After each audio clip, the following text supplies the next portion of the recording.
Donc, tout d'abord, ce que je voulais dire, c'est que nous considérons que le choix du délégataire n'est pas clairement justifié. Vous dites que la vocation première de Vermarine n'est pas la gestion d'accueil de loisirs sans hébergement et d'espaces jeunes. Mais pour nous, ce n'est pas suffisant pour les écarter.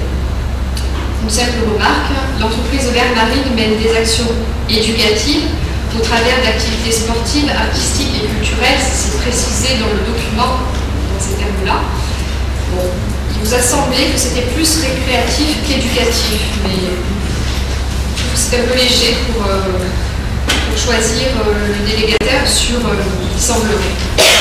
D'autre part, les tarifs me paraissent trop élevés.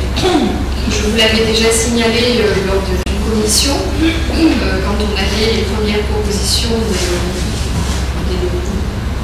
des organismes concernés. Vous avez appliqué en 2010 environ 21,50% d'augmentation par rapport au tarif de 2009.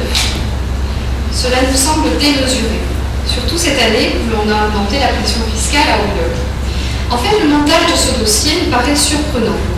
Le but essentiel de cette nouvelle opération, c'est de diminuer la participation de la commune dans les activités du centre aéré. Cette participation, elle était de 405 000 € en 2009 et elle va passer à 204 000 € en 2010. Donc elle est de moitié. Et parallèlement à ça, vous allez compenser cette baisse de participation communale en faisant payer les familles qui vont voir leur tarif augmenter de 21%.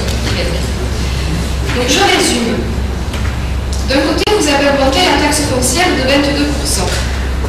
De l'autre côté, vous baissez la participation dans un service public d'enfance et de jeunesse et vous augmentez la participation des familles. Alors si c'est là votre conception du service public, je la trouve surprenante.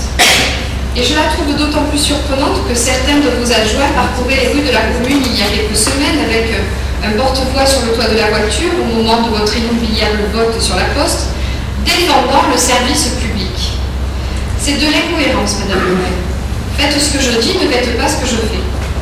Bel exemple de solidarité, vous prenez plus d'argent pour un service désormais plus cher. Nous voterons donc contre ce choix du délégataire et pour la prochaine délibération, contre cette augmentation trop importante des tarifs.